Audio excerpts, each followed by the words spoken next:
ऑस्टियोकॉन्ड्राइटिस डेसिकेंस क्या चीज़ होती है, क्यों डेवलप होती है और उसे कैसे ठीक कर सकते हैं दोस्तों, इसकी कंप्लीट जानकारी आज हम आपको देंगे। मेरा नाम डॉक्टर मनु बोरा, मैं एक ऑर्थोपेडिक सर्जन और आर्थ्रोस्कोपिक एक्सपर्ट हूँ nexus day surgery centre Mumbai.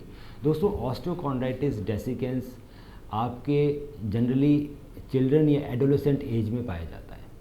इसमें क्या होता है कि जो कार्टिलेज होता है दोस्तों, जो नी जॉइंट का या किसी भी और जोड़ का, शोल्डर का, एंकल का, सबके ऊपर एक कार्टिलेज की कवरिंग होती है बोन के ऊपर। उसका एक फोकल जो पार्ट है वो टूट जाता है। कई बार वो टूट के जॉइंट में गिर जाता है, कई बार वो वहीं एज ए फ्लैप की तरह रहता है, पर वो फोकल है, बिल्कुल स्पेसिफिक एक पार्ट है, उसको बोलते हैं ऑस्टियोकॉन्ड्राइटिस डेसिकेंस। इसमें सिम्टम्स आते हैं कि नी जॉइंट में इरिटेबिलिटी हो सकती है, नी जॉइंट में सूजन आ सकती है, पेन हो सकता है। अगर वो फ्रैगमेंट बिल्कुल लूज़ हो गया तो यहाँ वहाँ क्लिकिंग की या लॉकिंग के सिम्टम्स भी दे सकता है आपके नी के अंदर। ये क्यों डेवलप होता है उसकी बहुत सारी थ्योरीज है। कई बार ब्लड सप्लाई एक पर्टिकुलर रीजन में कम होने से कार्टिलेज वहाँ से उखड़ जाता है। कभी रिपीटेटिव ट्रॉमा से भी हो सकता है, चोट लगने की वजह से हो सकता है, स्पोर्ट्स में खेलने की वजह से भी ये हो सकता है। इसका अर्ली डिटेक्शन ज़रूरी है। अगर आपको नी पेन हो रहा है, उसमें क्लिकिंग की साउंड आ रही है, या आपको लग रहा है घुटना अटक रहा है, या नी पेन आपका ठीक ही नहीं हो रहा, काफ़ी दिन हो गए, तो एमआरआई से पता पड़ता है कि आखिर आपको कितना बड़ा फ्रैगमेंट है ऑस्टियोकॉन्ड्राइटिस डेसिकेंस का, या कोई और रीज़न है आपके नी पेन का। एक बार हमें मालूम पड़ता है कि अगर ऑस्टियोकॉन्ड्राइटिस डेसिकेंस है तो उसका ठीक होना बहुत ज़रूरी है दोस्तों, नहीं तो वो धीरे धीरे आपके नी को पूरा ख़राब कर देगा।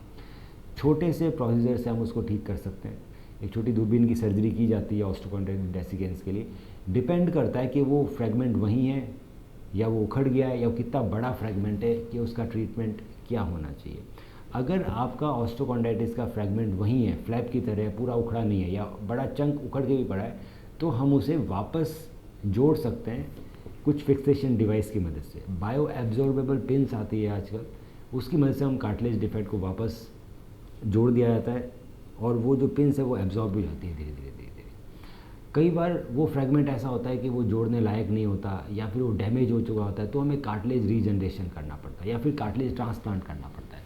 बहुत सारे प्रोसीजर होते हैं। हम ओट्स प्रोसीजर कर सकते हैं, दूसरी जगह से हेल्दी और कार्टिलेज का बोन प्लग लेके हम जहाँ पे आपका डैमेज है वहाँ पे इंसर्ट कर सकते हैं, या फिर हम आपके कार्टिलेज डिफेक्ट को कॉन्ड्रोफिलर या ग्राफ्टनेट या बोन मैरो कॉन्सेंट्रेट, इन तीन चीज़ों से ठीक कर सकते हैं। कॉन्ड्रोफिलर एक कोलेजन मैट्रिक्स है जिसको कार्टिलेज डिफेक्ट में लगाया जाता है तो वापस कार्टिलेज रीग्रोथ हो जाता है। बीएमसी बोन मैरो कॉन्सेंट्रेट आपके स्टेम सेल्स को एक्सट्रैक्ट करके फिब्रिन ग्लू के साथ मिला के वहाँ पर कार्टिलेज डिफेक्ट में डाला जाता है, वहाँ पर भी सूडो कार्टिलेज फॉर्मेशन कर देता है बीएमसी।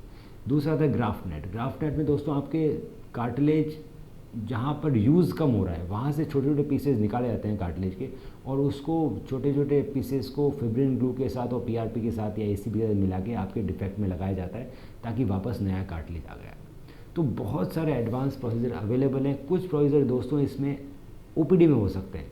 हम नैनोस्कोप की मदद से बिना आपको बेहोश किए या बिना आपके कमर में स्पाइनल एनेस्थीसिया लगाए आपकी कार्टिलेज डिफेक्ट को ठीक किया जा सकता है सिर्फ ओपीडी में। इसके लिए एडमिशन की भी ज़रूरत नहीं है और कोई बड़े ऑपरेशन की भी ज़रूरत नहीं है। एक छोटा नैनोस्कोप आपकी नी में डाला जाता है लोकल एनेस्थीसिया से, कार्टिलेज डिफेक्ट को इवेल्यूएट किया जाता है, और उसमें कॉन्ड्रोफिलर करना है या फिर मुझे बोन मैरो कॉन्सेंट्रेट करना है, वो मैं ओपीडी में कर सकता हूँ। अब तुरंत आप घर भी जा सकते हैं उस प्रोसीजर के बाद। अगर आपको इसके बारे में कोई और भी कन्फ्यूज़न है, या आपके एमआरआई में कोई डैमेज लिखा हुआ है, ऑस्टियोकॉन्ड्रल डिफेक्ट, ऑस्टियोकॉन्ड्राइटिस डेसिकेंस या किसी भी तरह का डैमेज, तो आप हमें अपनी एमआरआई व्हाट्सएप कीजिए और उसकी स्टडी करके मैं बताऊंगा सबसे अच्छा तरीका क्या रहेगा आपको ठीक करने के लिए।